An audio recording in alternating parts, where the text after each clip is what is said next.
I was once a stranger to myself, dressed in borrowed dreams, dancing to music I didn't choose, loving from an empty cup. And then, one day, I found myself not in a crowd, not in a mirror, not in a lover's eyes, but in the quiet space where truth whispered my name.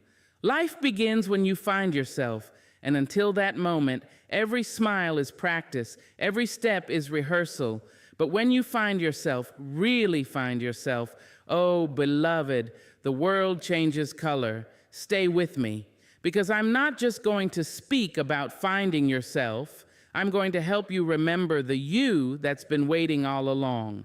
You can wake up every morning, go through the motions, and still not be alive. You can achieve success, wear fine clothes, walk into crowded rooms, and be celebrated, and still feel like a ghost inside your own skin.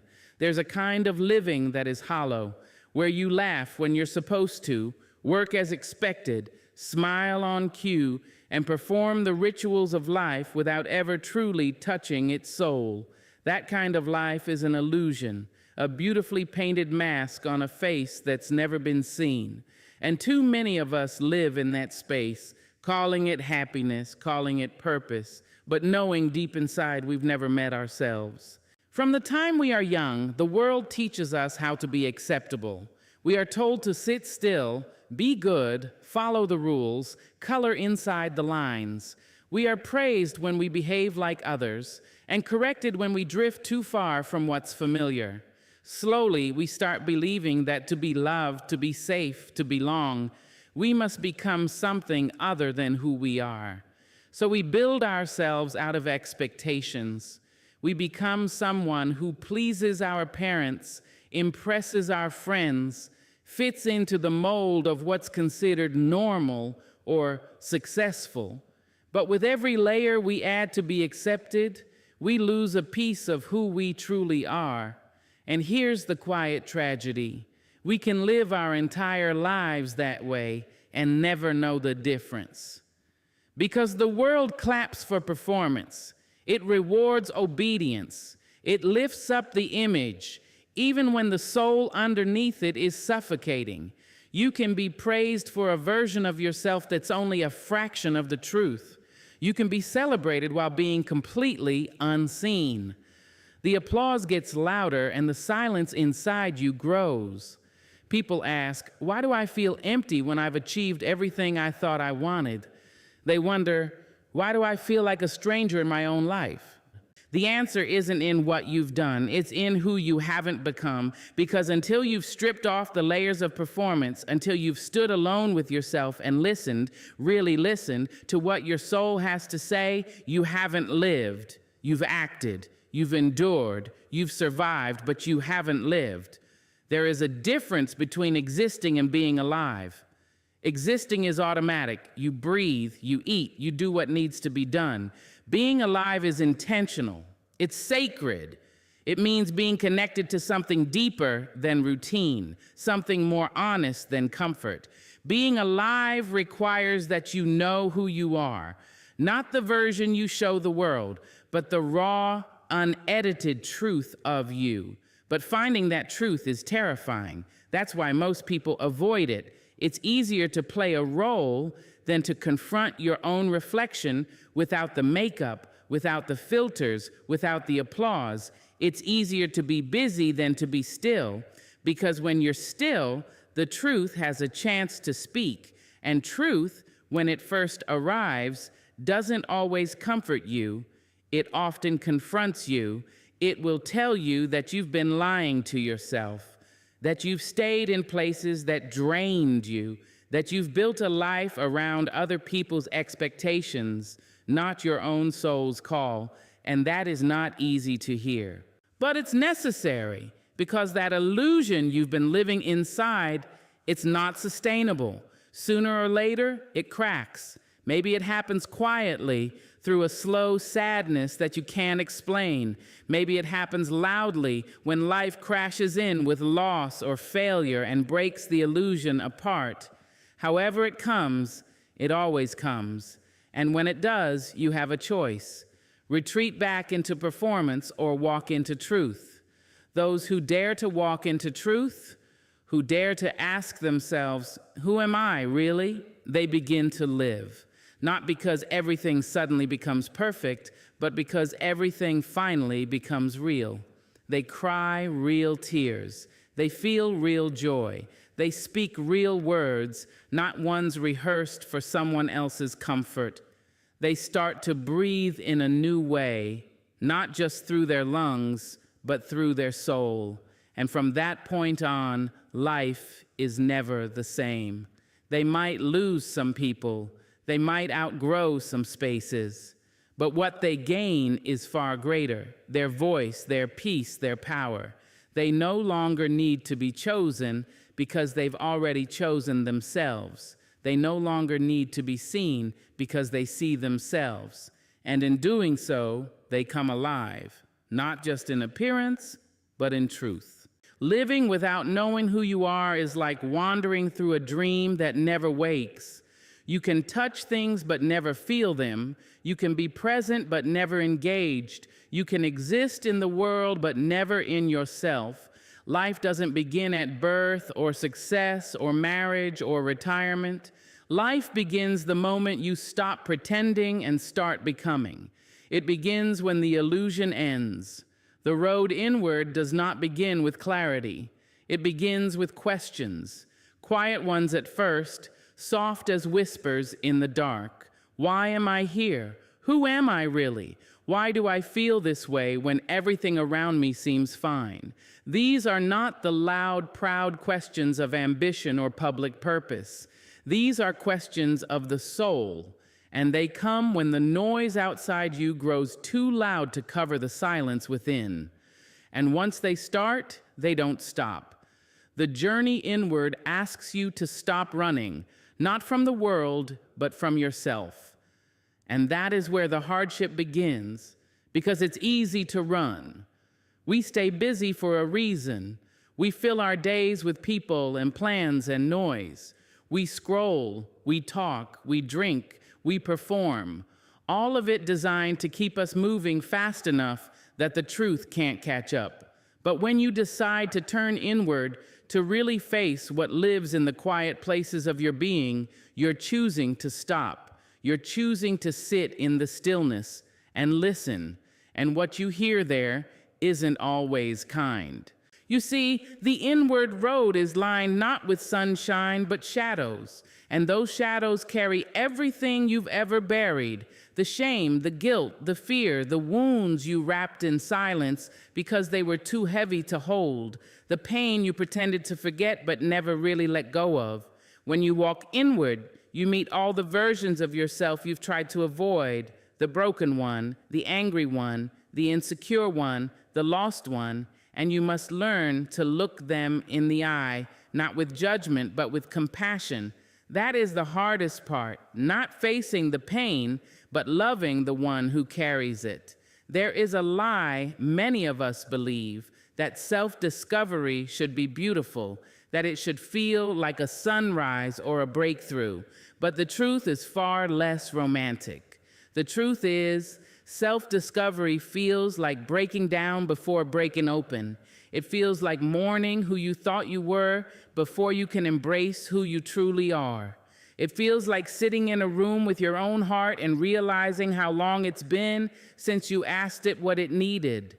And when it answers, it often speaks of loneliness, of longing, of being ignored.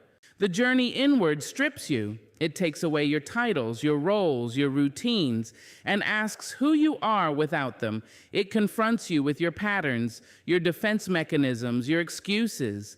It shows you the ways you've sabotaged your own joy, chased validation, begged for love in places that could never give it. It teaches you that healing isn't pretty, it's sweaty, gritty, and slow, and it requires your full participation. But even with all of that, even with the discomfort and the tears, the journey inward is not cruel. It is honest. And in its honesty, it becomes sacred, because every layer you peel back, every truth you face, brings you closer to your essence. not the you you've been taught to be, but the you that's been waiting patiently beneath the surface. There is a moment that comes, not all at once, but slowly, when you begin to feel something shift, when your own presence becomes a safe place instead of a battleground, when silence stops being empty and starts being full, when you begin to trust your own voice again, not the loud, practiced one, but the quiet one, the one that says, "This is not for me, I deserve more, I am enough." It's in those moments that you begin to see what this journey is really about. It was never about fixing yourself. You were never broken. It was never about finding perfection. It was about finding truth. And truth lives deep inside you, underneath the scars and stories, beneath the noise and the performance. Truth is the soft pulse that reminds you, even in your darkest hour, that you are worthy, that you are whole, that you are home. The journey inward is the hardest road because it never really ends. There's always more to learn, more to unlearn, but it gets lighter, it gets warmer, and with every step you begin to carry yourself differently, not because you've changed into someone else, but because you've remembered who you've always been. And that remembering, that sacred reclaiming, is what makes the pain worth it. Not because it erases the struggle, but because it gives it meaning. Because every hard truth faced, every old wound healed, every broken belief shed brings you back to yourself. And once you've tasted that kind of return, that deep, holy reunion with your own soul, there's no going back. You walk differently after that. Not faster, not louder, just truer. You speak softer, but your words land heavier. You need less, but you give more.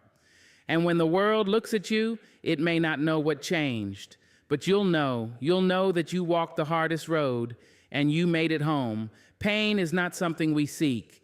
It arrives uninvited, unwelcome, and often at the worst possible moment. It interrupts our lives, shatters our illusions, and leaves us gasping for air in places we never thought we'd find ourselves. Yet for all its violence, for all its raw and unwelcome intrusion, pain has a way of revealing what comfort never could. Because pain doesn't just wound, it exposes. It shows us the truth we were too afraid to see. It is, if we allow it, a teacher, not a gentle one, but a necessary one. There is a kind of clarity that only comes when you are brought low. When the usual distractions fall away, when the applause dies down, when the roles you've been playing no longer fit, pain steps in and asks you to listen, really listen, not to the world, but to yourself. In your pain, your true voice often finds a way to speak because suffering silences the noise around you and amplifies the whispers of your soul. Most of us don't realize how far we've drifted from ourselves until pain comes knocking.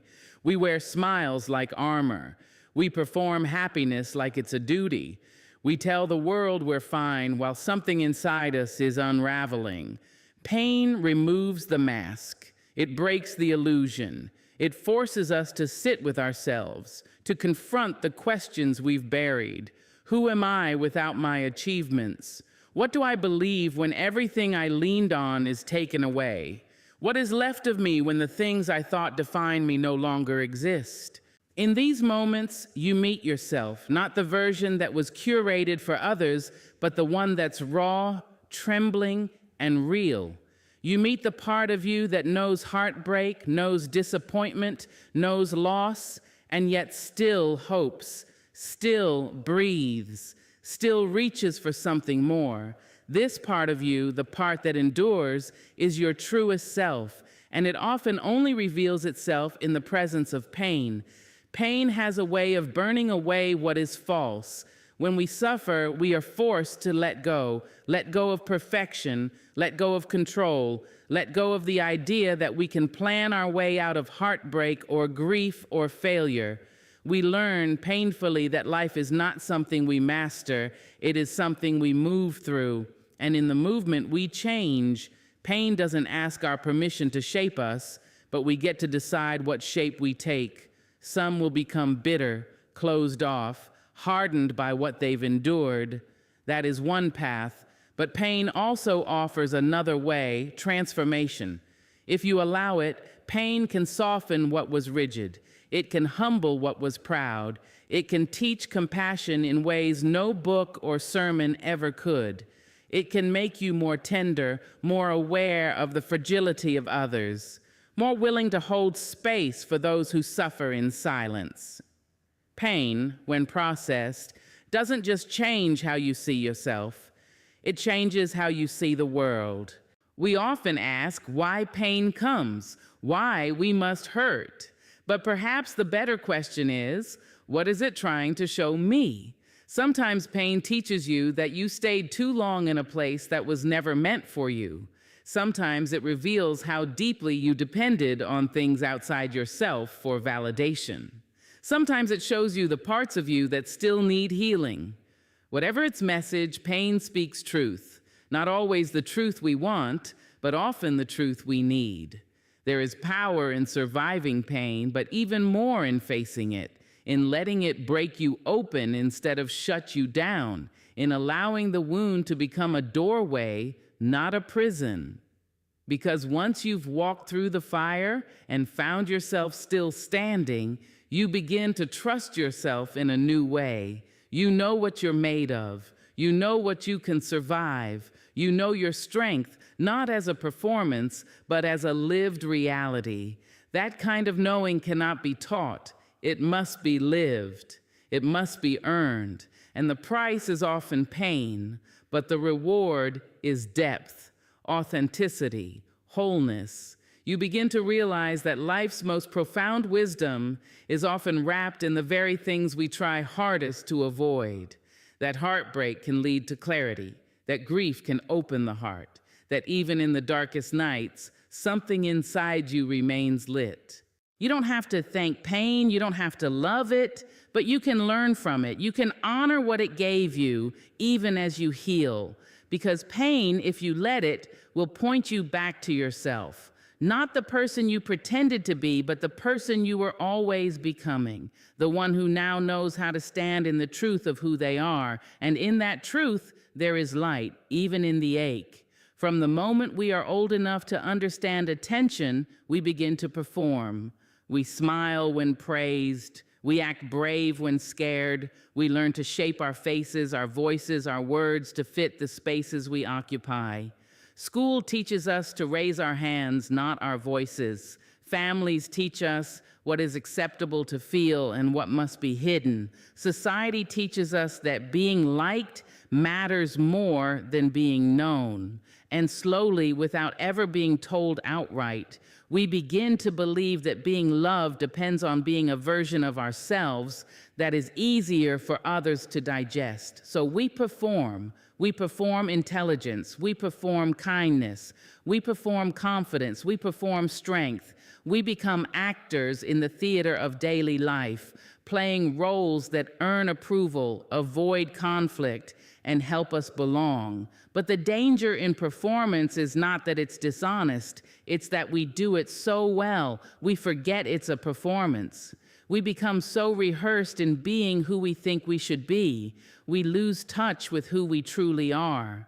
There comes a moment, however, when the script no longer fits. Maybe it happens when you're sitting in a room full of people and still feel completely alone.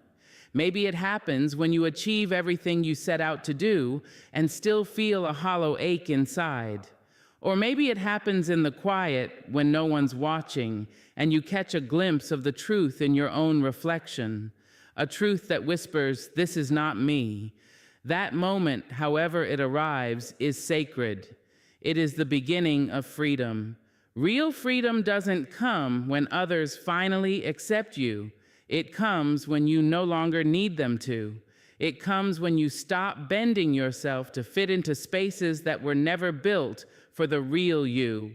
It comes when you decide that peace is worth more than popularity, that truth is heavier but holier than approval. You stop performing when the pain of pretending becomes louder than the fear of being seen. This unmasking is not easy. You may fear who you are beneath the layers. You may wonder if people will still love you once you stop playing your part. But the truth is, if you've been performing, they never really knew you. And you can't be loved for who you are if you keep showing the world who you're not. Freedom is found not in being perfect, but in being real. And that kind of honesty will always cost you something. You might lose followers, you might lose friends, you might lose the comfort of being what others expect. But what you gain is far more powerful. You gain your voice, the real one, not the one that speaks what is safe or palatable, but the one that speaks what is true. You gain your presence, the ability to exist fully without apology. You walk into rooms no longer wondering if you belong because you belong to yourself. You stop chasing validation like a thirsty wanderer because you found the wellspring within. When you stop performing, your relationships change. Some will fall away, and that is a blessing in disguise. The people who only love the role will leave when the mask comes off. Let them. Their absence creates space for people who can love what's real, who don't need you to be always agreeable or always impressive. With them, silence becomes safe. With them, you don't have to smile when you're breaking. With them, you are not just tolerated, you are seen. But perhaps the most profound change happens internally. You begin to feel lighter, not because life gets easier, but because you are no longer carrying the weight of being someone else. You stop rehearsing your reactions. You stop managing your image. You begin to trust that you are enough, even in your messiness, your softness, your flaws. You no longer perform happiness, you pursue joy. You no longer perform strength, you find resilience. You no longer perform love, you learn to receive it. Stopping the performance doesn't mean you stop evolving. It means you start evolving from a place of authenticity, not obligation. You no longer change because you are unworthy. You grow because you are worthy. Because the version of you that lives beneath the act deserves to stretch and breathe and bloom. And she can't do that while suffocating under other people's expectations. The world will not always reward you for being real, but your soul will. It will rest differently at night. It will rise differently in the morning, and it will no longer need to scream to be heard, because you will be listening. That is where freedom lives. Not in the applause of the crowd, but in the quiet knowing that you are finally free to be who you are, even if no one claps, especially then, because you are no longer performing, you are simply living. And that in itself is enough. We live in a world that teaches us early to define ourselves by what we do. Our titles, our achievements, our productivity, they become the mirrors we hold up to prove our worth. We introduce ourselves with resumes and accolades. We are taught to answer the question, "Who are you?" with job descriptions and degrees. The applause of others becomes the currency we collect to feel valuable. But somewhere along the way, when the noise quiets and the lights dim, there's a deeper truth that rises beneath all that we've done. You are not what you do. You are what you survive, what you rise above, what doesn't destroy you but transforms you. There are people walking among us who carry no trophies, no titles, and no applause, yet they are giants. Not because of what they've built, but because of what they've endured. You won't find their stories on magazine covers, but they've walked through fire and found their way out. They've known the language of grief, heartbreak, rejection, illness, trauma, and yet they kept going, kept breathing, kept hoping. That kind of quiet resilience, that kind of rising cannot be measured in the world's terms. It is soul deep. It is sacred. You are not your accomplishments. They are beautiful, yes. Worth celebrating? Yes, but they are not you. Because what happens when the applause stops? When the job is gone or the title no longer applies? Who are you when everything you've leaned on to define yourself is stripped away? That is where the real work begins. That is where truth lives. And it tells you you are still worthy, still whole, still powerful, not because of what you do, but because of what you've lived through. We all carry silent stories of survival. Some are dramatic, others are quiet and unseen, but survival doesn't always look like heroism. Sometimes it looks like getting out of bed when the weight of depression feels like 100 bricks. Sometimes it looks like forgiving someone who never said sorry. Sometimes it looks like walking away from what broke you, even when it still calls your name. These are the triumphs that go unnoticed, but they are real, and they matter. Rising above something does not mean forgetting it. It does not mean it didn't wound you. It means you didn't let it finish you. It means that though it left scars, you used those scars to grow stronger, softer, wiser. The most powerful people are not the ones who have avoided pain. They are the ones who have faced it, felt every inch of it, and still chose to live open-hearted. Still chose love, still chose truth. That takes a strength no resume can reflect. Some of the most extraordinary strength lives in the most ordinary moments, choosing to stay when it would be easier to run, choosing to speak when silence would be safer, choosing to believe in yourself when the world tells you not to. Those are the moments that define us. Those are the moments that build character deeper than any success ever could. Pain has a way of refining us, of shaking loose what is not essential. It breaks the surface so that the truth beneath can rise. In survival, we discover who we are, not who we've pretended to be, not who others have told us to be, but who we actually are, stripped down, soul bare. And there, in that raw space, we find a kind of freedom, a kind of power. Because when you know what you've survived, you stop needing to prove anything to anyone. You stop chasing external approval because you already know your worth was never attached to it.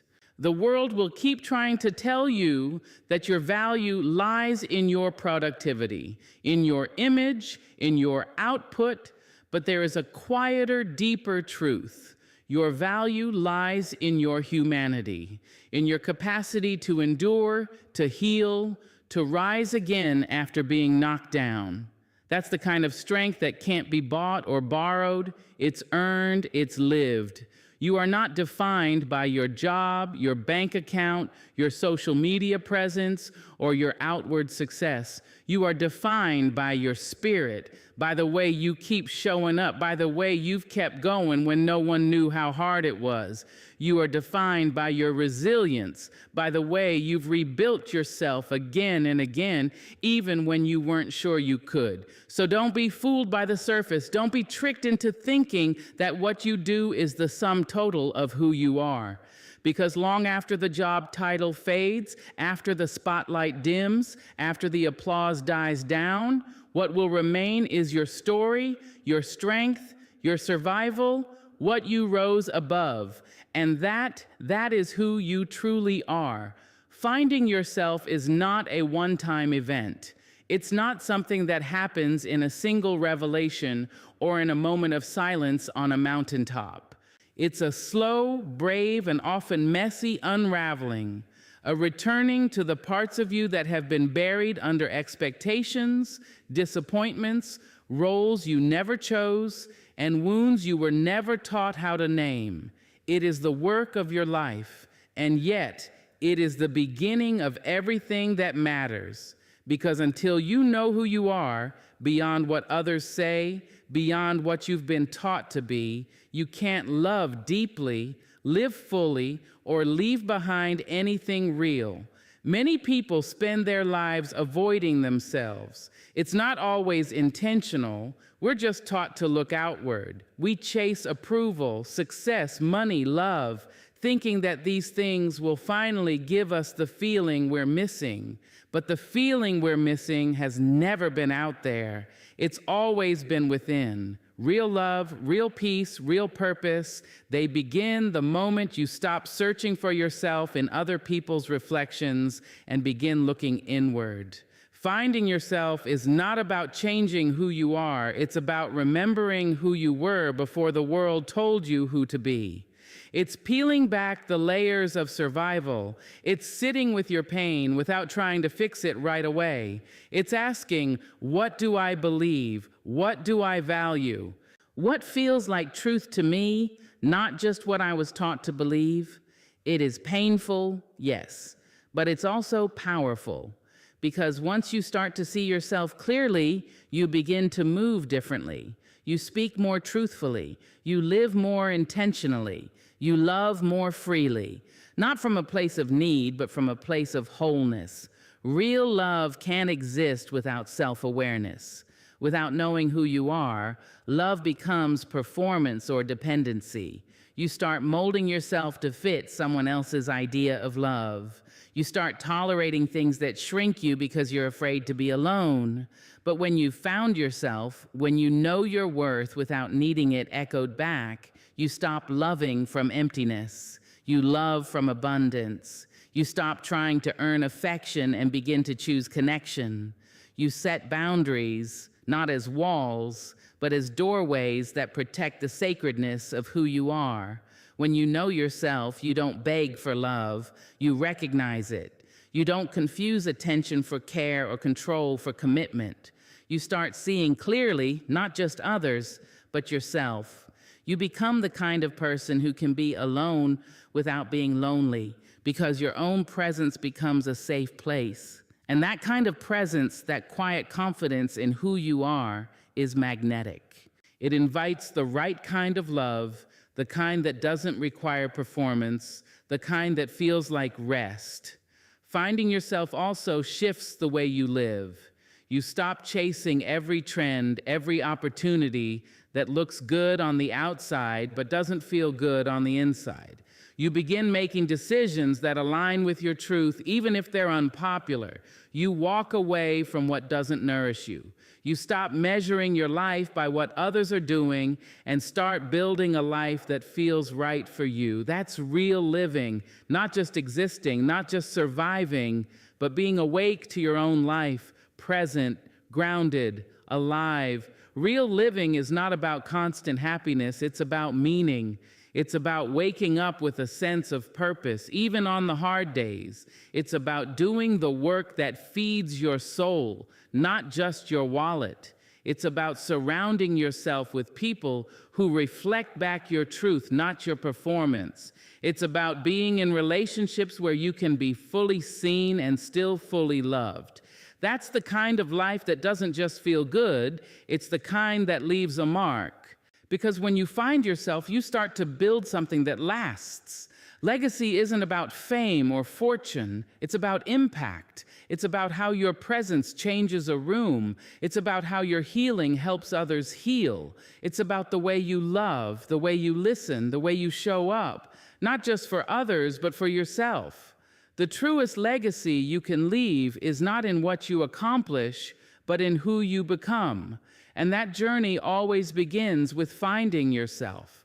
You don't have to wait for some crisis or breakdown to begin. You can start now. You can begin asking the questions. You can start spending time alone, not to isolate, but to listen. You can start telling the truth, even if your voice shakes. You can start walking away from the things that are loud but empty. You can start choosing your peace over their approval.